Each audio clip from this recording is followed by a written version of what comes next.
Opa pessoal, vamos falar um pouquinho sobre tração?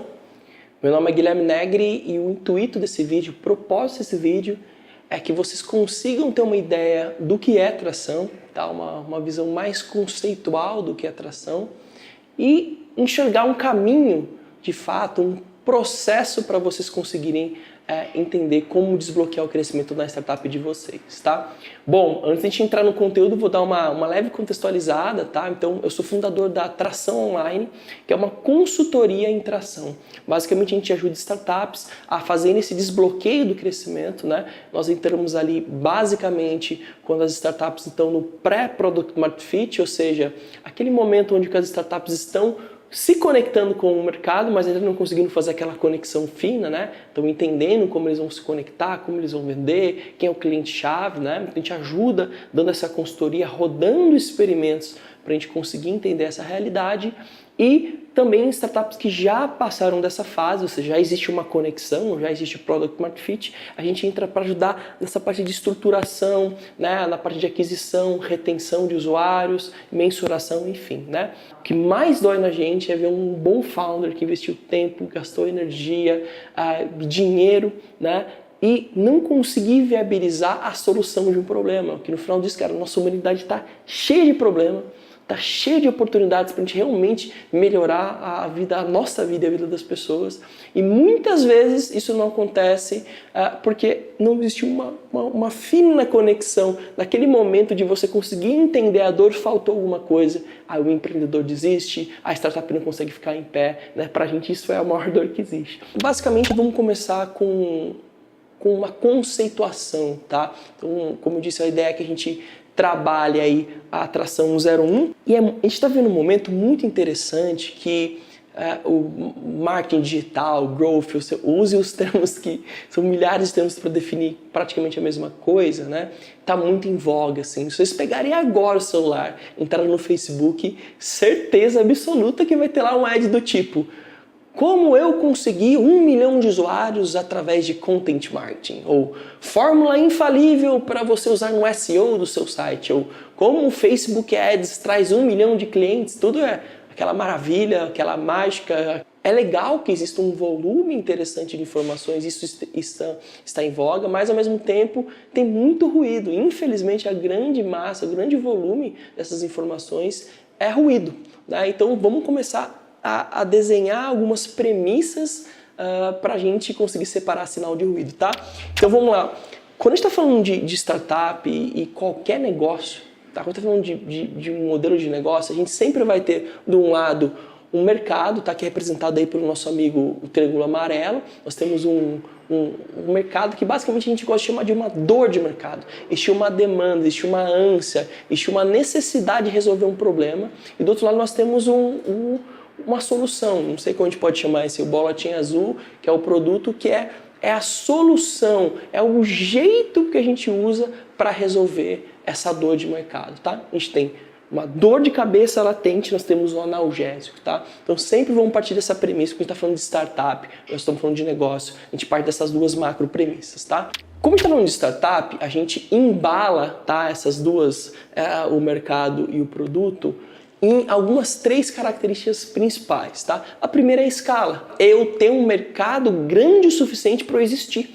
Porque muitas startups nicham no mercado muito pequeno, ou elas escolhem um mercado muito incipiente, ainda que é novo, que eles não conseguem entender como, não tem clareza, é um mercado, vamos dizer assim, difuso, né? Então, você precisa ter clareza que você tem um mercado acessível, que é possível construir um negócio em cima disso, né? Existe uma dor de mercado muito evidente em volume, que se repete, que essa conexão, tá vendo essa conexão, essa pontezinha entre o mercado e o produto, que a gente consiga repetir essa entrega de valor recorrentemente. Não adianta só entregar uma vez o valor e nunca mais conseguir entregar. Vai ser one time, você entregar só uma vez. Geralmente eu estou falando de startup, que a gente consegue entregar valor recorrentemente, isso é muito sensível, principalmente no nosso financeiro, né? E obviamente tem que dar lucro, né? Que essa conexão, que a existência dessa empresa, ela gere resultado, por quê? Para a gente conseguir continuar, ser sustentável, continuar resolvendo esse problema no longo prazo, né? Então, quando a gente está falando de modelo de negócio, tá falando de startup, nós estamos falando, então, existe uma demanda de mercado muito grande e existe uma solução. Isso é embalado nessas 3 características. Tem um dado que é muito interessante, 9 em 10 startups, tá? A grande maioria não conseguem se autodiagnosticar. Elas não conseguem ter clareza em que fase estão e principalmente nessas 3 características elas não têm a mínima ideia. Cara, eu realmente resolvo uma dor de mercado que tem uma escala? Qual que é o meu mercado acessível de verdade? Como é que eu meço isso, né? Eu consigo repetir essa entrega de valor? A minha entrega de valor ela é recorrente ou eu consigo adaptar essa entrega de valor em outros contextos que podem ser localização? Eu consigo levar esse modelo de negócio para outras cidades? Então a grande maioria das startups não conseguem se autodiagnosticar nesses 3 indicadores que são os indicadores que vão definir o sucesso ou o fracasso de uma startup, tá? Uma vez conceituado, vamos seguir agora para algumas observações que a gente trouxe da realidade, tá? Ao longo dos mais ou menos uns 2 anos, eu fiquei dentro de um cowork aqui em Campinas, né? A gente tem uma associação chamada Associação Campinas Startups, que é uma associação que junta empreendedores da região, principalmente foi fundada por empreendedores sérios da Unicamp, tá? Que é basicamente um grupo peer-to-peer que se ajudava, empreendedores que se ajudavam, né? E tinha um espaço físico, um cowork, onde a minha startup estava instalada. E como eu tinha uma experiência como publisher, entendia muito de aquisição e retenção, e no momento estava inclusive pivotando para uma coisa mais B2B sales, foi natural o pessoal da associação vir conversar comigo sobre esses assuntos, né? Aquisição, e tinha outras também startups que estavam nesse momento, e eu fui conversando, e foi natural, eu adorei fazer isso, ajudar as outras startups. E nesse momento, o que eu comecei a tentar era, toda vez que eu ajudar essas pessoas, tentar aprender alguma coisa e comecei a buscar padrões. E nesses padrões eu encontrei 3 mitos muito interessantes, tá? Nessa época foram mais ou menos umas 50 startups que eu analisei mesmo, que eu consegui padronizar, e depois eu fui aumentando essa amostragem, né, ao longo, obviamente, do processo da atração, né? Então, tem 3 mitos que eu percebi lá. O primeiro mito é o mito do investimento em produto, saca? A grande maioria das pessoas realmente acredita que se você desenvolver bem um produto, você automaticamente vai ganhar o mercado. Então, a grande maioria das startups realmente acredita nesse mito, que construir bem feito significa resultado. E, cara, esse é o maior mito que existe. A grande maioria das startups, eu até peguei aqui, tem um barquinho aqui, ó. A grande maioria das startups, literalmente, afunda com um ótimo barco. Entende? Eles morrem abraçados com um ótimo produto. Alguém falou, nossa, cara, perdi, meu Deus, velho. Meu produto, cara, não deu certo porque meu produto era mais ou menos, meu produto era ruim. Os startups e as pessoas existem porque ninguém quer comprar aquela solução. Porque o mercado era pequeno demais, porque a precificação estava completamente errada. Porque geralmente é um problema de mercado, não é um problema de produto. Quando os empreendedores apanham um pouco, geralmente é isso que acontece. Quando você descobre que esse mito do desenvolver, de produzir, não se correlaciona com o resultado, você apanha literalmente perdendo dinheiro, perdendo sócio, perdendo colaborador, você começa a falar o seguinte, tá, peraí, só produzir não vai dar certo, eu preciso ir para o mercado e olhar alguma coisa. E nesse momento, quando o cliente descobre que não é recepção de usuários, não é o baile da debutante que eu me mostro para a sociedade, que eu preciso adquirir, eu preciso fazer a aquisição de usuários, eu preciso sair aqui e ir para o mercado entender esses caras, né? Os empreendedores geralmente têm uma postura de bala de prata. O que é isso? Lembra que a gente falou lá do ruído agora há pouco? Eles são contaminados por esse ruído. Eles buscam um atalho para resolver o processo de tração. Por exemplo, cara, tem época que o SEO era bombado, o Content Marketing Inbound, agora o Growth Hacking, né? O Growth Hack é demais, né? Sempre tem uma coisa que está hypeizada, que está no hype, que os founders falam, cara, eu vou usar isso aqui. Né? E pega, geralmente está no hype. E geralmente são 2 comportamentos. Ou ele tenta dar um mergulho raso, que a gente chama. O founder tem 1 milhão de atribuições, 1 milhão de coisas para fazer. Ele fala, não, eu vou fazer eu vou lá e dá um mergulhaço, assim, tipo, ignorando e subestimando o trabalho que vai dar fazer isso, e não consegue se aprofundar. Porque ele vai lá, faz o curso no Udemy, ele começa a estudar, cara, depois do primeiro mês as outras coisas vão começar a tomar conta.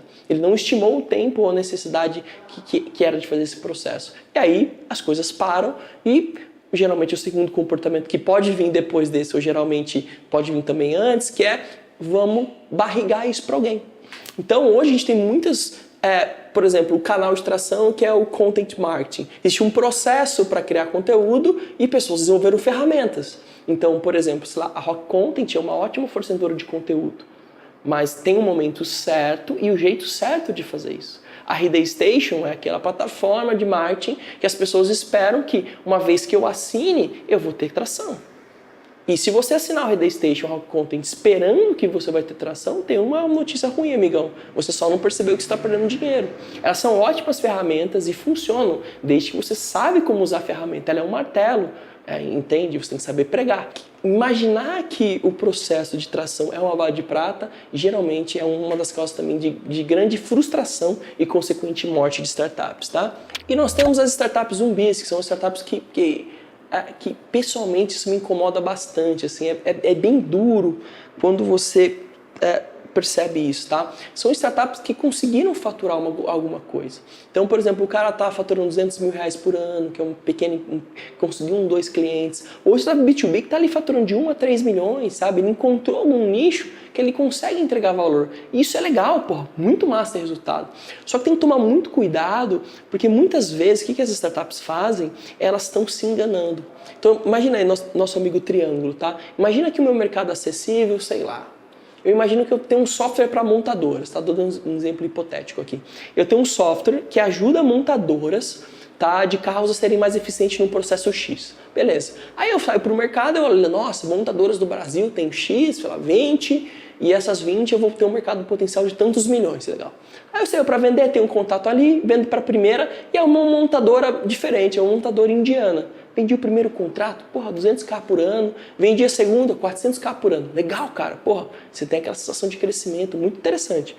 Só que o que acontece geralmente quando a gente tem essa tração mal organizada, você nichou sem perceber. Então imagina o seguinte, você provavelmente está criando com essa mentalidade de desenvolver software, você acaba criando e modelando o seu produto para esse micro nicho de mercado.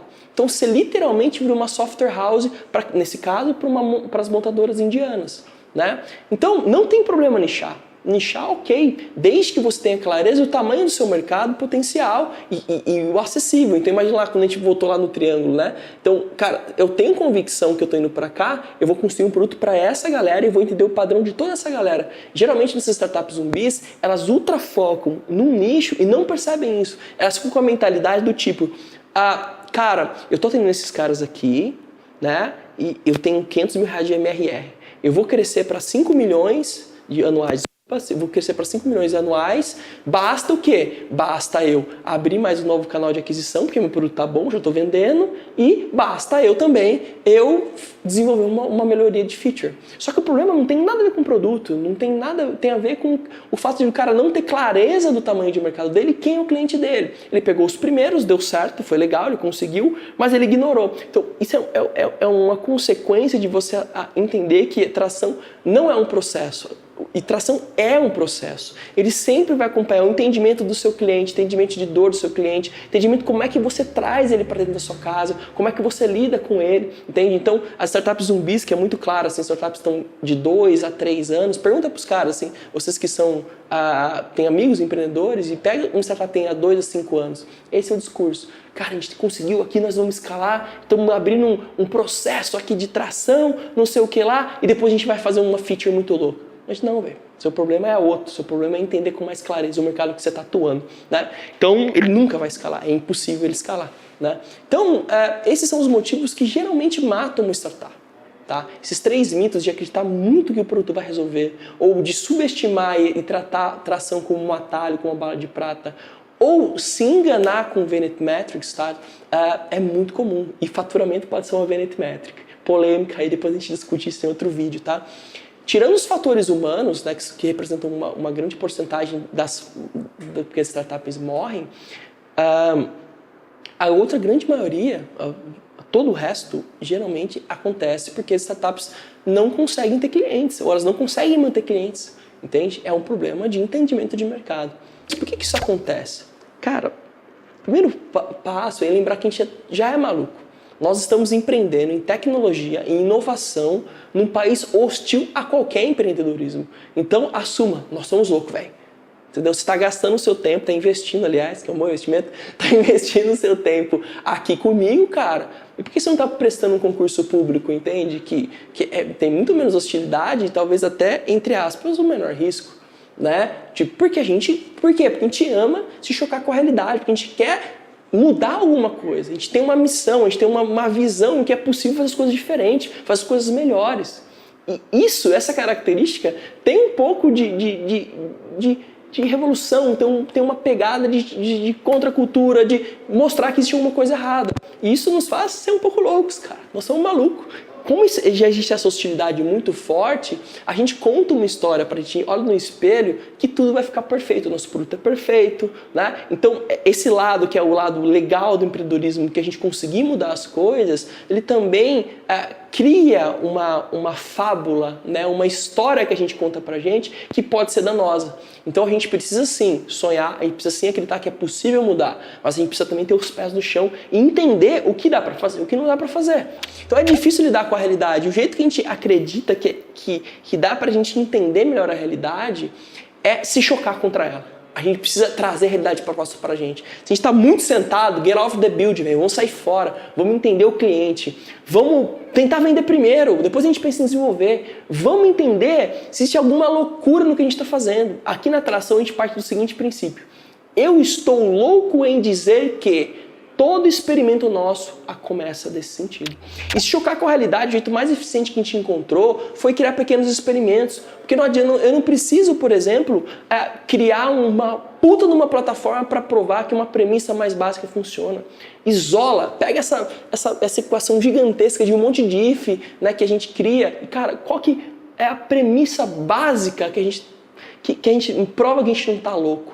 Né? E não é 0 a 1, sim ou não, é sempre um ajuste fino. Cara, isso parecia ser loucura, mas aqui parece ser interessante, Não foi do jeito que a gente imaginou, mas tá aqui. Vamos escutar o mercado, vamos entender o que existe lá, vamos ver o que eu estou pensando, tem uma ponta de razão? Tem alguma coisa que faz sentido? Essa é o que a gente acredita e essa é a metodologia que a gente segue, tá? Então, retomando aqui, de um lado a gente tem um mercado e de um lado a gente tem um produto. Né? Então a gente tem não adianta eu só ter um mega entendimento do mercado, eu saber tudo sobre o mercado e não criar nenhuma solução, ou não chocar esse mercado com uma solução, e também não ter uma solução sem ter clareza de um mercado. O truque está nesse meio, e é o que a gente desenvolveu essa metodologia chamada Growth Path, é para eu conseguir entender esse caminho. Como é que eu leio o mercado e conecto ele a um produto? Como é que eu leio esse mercado e conecto a um produto que é repetível? Como é que eu leio se esse mercado é grande o suficiente para valer a pena empacotar isso? Né? Então, aí que está o pulo do gato, e é isso que eu vou mostrar agora em seguida. Bom, lembra que a gente estava falando sobre mercado? Como é que a gente olha para o mercado? Como é que a gente define isso de uma maneira um pouquinho menos fofa, né? A gente usa essa tríade, tá? Que vocês estão olhando aí. Persona, dor e momento. Persona é um grupo de pessoas que se parecem, tá? Não vou ficar pirando muito. Então, pessoas que se parecem demograficamente ou que têm comportamentos parecidos. É um grupo de pessoas, tá? Que se parecem. Esse grupo de pessoas tem uma dor mesmo, tá falando de dor. Eu tenho um problema, uma necessidade de resolver alguma coisa. Às vezes as pessoas têm dificuldade de entender, mas uma dor, meu software é uma coisa que ajuda. Cara, nós estamos buscando realmente isso, uma dor. Vou dar um exemplo que é interessante, uma discussão que a gente teve num aplicativo mobile, uma vez com um cliente. Que ele falou o seguinte: cara, olha que interessante, na descoberta, a gente descobriu que hoje, um adolescente que está numa escola e não tem um celular, ele praticamente morre socialmente. Pelo celular você se comunica a festa que vai ter, você paquera, as meninas paqueram os meninos e vice-versa, né? Então, é um device que não é só tem a parte do status e tudo mais, mas é um device de comunicação. Aquela tribo, aquela persona se comunica através do aparelho. E uma pessoa que não tem aquele aparelho, que esse device, ela é excluída desse meio social. Ela morre socialmente. entende? Então a gente sempre está buscando o que essas pessoas estão querendo resolver. E essa dor, ela tem um momento. O momento é quando essa dor aparece ou ela intensifica. Existem muitos negócios onde o momento é crítico. Pode existir negócios sazonais, sei lá, vamos pensar no negócio físico. A praia, por exemplo, vive da temporada. Então tem um momento onde as pessoas querem resolver esse descanso, sei lá, essa necessidade de estar próximo da natureza.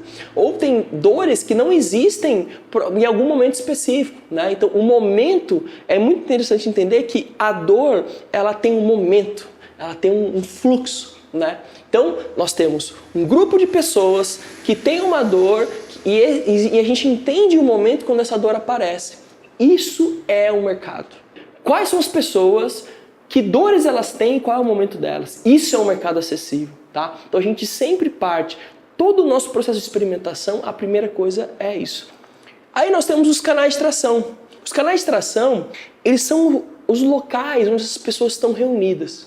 Hoje, todas as metodologias de growth, de marketing, etc., de tração, geralmente estão calcadas no canal de tração. O canal de tração, ele é extremamente efêmero, ele muda a todo segundo, né? Então, vocês têm que entender que o canal de tração é simplesmente o local aonde a sua persona, dor e momento está. Só, tá? Todo o resto é balela, é enrolação, não faz muito sentido ficar pirando demais, tá? O primeiro experimento estruturado que a gente faz na metodologia se chama capacidade de imprimir. Eu tenho uma persona do momento definida, eu tenho uma ideia de onde essas pessoas estão e eu vou rodar um pequeno experimento. Capacidade de imprimir é o meu primeiro experimento para eu validar se eu não estou louco na escala ou se eu não estou louco na minha capacidade de encontrar essas pessoas. Vou dar um exemplo real, tá, de um cliente que passou aqui na atração. Eles pegaram um Pre-Series A, que basicamente é uma grana aí em torno de 500 a 1 milhão de reais. Então, essa galera pegou esse dinheiro e internacionalizar para 25 cidades fora do país, tá? Era um produto bem B2C, assim, a gente conseguiria adquirir as pessoas. E eles foram para fora do país, especialmente 25 cidades na Europa. E eles chegaram para mim com o desafio: Gui, a gente precisa encontrar 2 milhões de brasileiros na Europa para esse produto funcionar. Ok. Então a gente foi lá, entendeu persona, dor e momento, entendeu, fez uma extrapolação de canais de tração, tá? E falou, beleza. Quando a gente roda essa capacidade de imprimir, você tá vendo ali, tem um volume?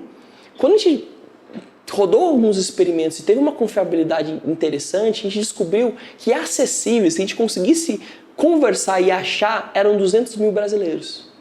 Nesse momento, a gente está validando a escala. Se todo o seu modelo de negócio está baseado em 2 milhões e é 200 mil, é uma diferença de 10 vezes. Então, como é que eu compenso isso? Ou eu sou mais repetível, aumento o meu lifetime value, eu tenho que ser 10 vezes mais eficiente, ou eu vou ter que simplesmente cobrar 10 vezes mais. Faz sentido? Não. Então, a galera tem que entender que o primeiro objetivo nosso é entender se a gente não está louco de descobrir se essas pessoas existem. Nesse caso desse cliente, a gente descobriu que o volume era diferente. Mas na grande maioria das startups, essa persona que foi feita lá no mundo maravilhoso não existe. Essas pessoas simplesmente não existem, tá? Então, o primeiro passo que a gente quer entender em tração é: cara, essas pessoas existem? Sim. Em qual volume? Porque esse volume vai dar toda a nossa engenharia financeira vai vir em cima disso. Eu tenho que entender o tamanho efetivo do meu mercado e onde essas pessoas estão, tá? Então esse é o primeiro experimento estruturado que a gente faz. E não é só o volume, mas também o custo, tá? Porque imagina o seguinte, quando a gente está pensando em acessar, em adquirir clientes, mesmo que existam estratégias mais orgânicas, eu vou ter um investimento de tempo, que significa investimento financeiro.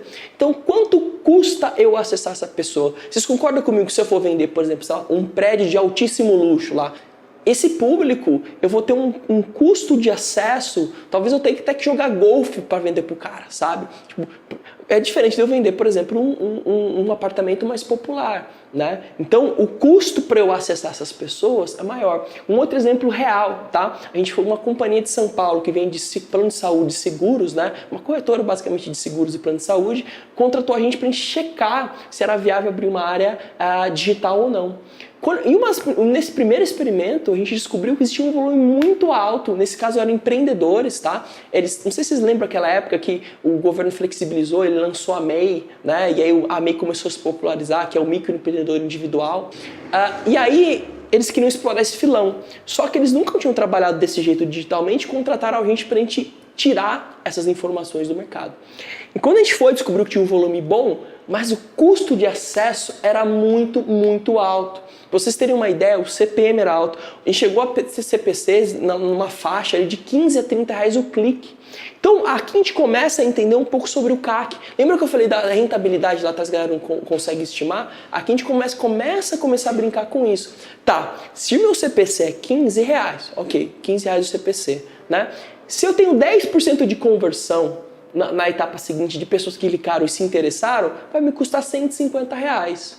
E se 10% dessas pessoas de fato, né, converterem, vai me custar R$ 1.500. Tá, então significa que um lead meu tem estimativa, se tudo der certo, de R$ 1.500. Você começa a aferir, você começa a sair do zero, do tipo, meu custo de aquisição é estimado em 500 para, é 1.500. Então eu consigo ter um parâmetro de o quão longe eu estou. Então o primeiro passo é, essas pessoas existem? Sim. Em qual volume? Essas pessoas são as financeiramente acessíveis, a gente tem capacidade dentro do nosso modelo econômico de atingir? E não tem problema ser não, a gente vai ter que adaptar, a gente vai ter que ser mais eficiente, vender mais caro, e assim vai. Vocês percebem que se a gente vence essa primeira etapa, a gente tem muito mais informações para a gente inclusive abastecer o nosso produto lá. A gente está além do mercado e jogando para o produto. Pessoal, legal que a gente pensou o nosso produto para 20 mil incorporadoras no Brasil. Cara, mas tem 2 mil. O que a gente faz? Vamos mudar a precificação? Entende? Então a gente começa a se chocar com a realidade, com pequenos experimentos para seguir. Beleza? Seguindo então, a gente tem o segundo grupo de experimentos, que é a capacidade de engajar. Tá? Não sei se vocês já começaram a perceber que essa lógica da aproximação é sempre da esquerda para a direita, o mais importante, a gente vai e volta. A gente criou uma hipótese de personador e momento, uma hipótese de canal, tentou achar esses caras, achamos, ok. O que a gente vai tentar falar? Agora nós vamos tentar falar com esses caras, vamos engajá-los. A capacidade de você começar a se comunicar com aquele grupo de pessoas e principalmente focado no que você quer vender para essa pessoa, o que você quer solucionar de dor dessa pessoa, né?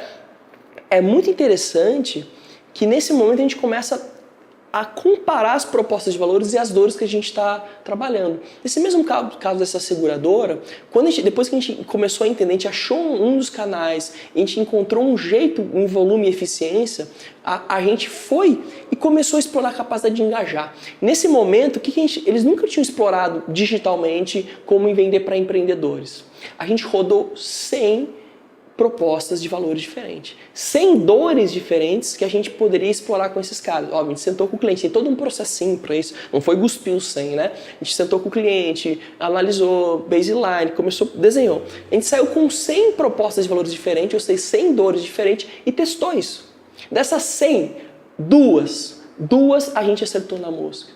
Como é que a gente mede isso? Tem jeitos muito simples. Então são vários experimentos, né? Mas eu vou dar só um exemplo para ficar mais ilustrado, tá? Por exemplo, uma comparação entre click-through rate, né? Que é o número de pessoas que viram o anúncio e o número de pessoas que clicaram, né? Então, sei lá, na verdade é 2 pessoas, por exemplo, se 2 pessoas clicaram de 100, a gente vai ter 2% de CTR, né? De click-through rate. Então, por exemplo, nesse caso, a gente, em específico, um dos experimentos foi comparar, tinha uma amostragem boa, né? Tinha uma capacidade de imprimir boa, e a gente começou a engajar. Quando a gente começou a engajar, a gente percebia que algumas linhas desses 100 experimentos engajavam 10 a 20 vezes mais do que outras. E algumas, cara, não engajavam nada. Então a gente plotando esses dados, a gente começa a comparar.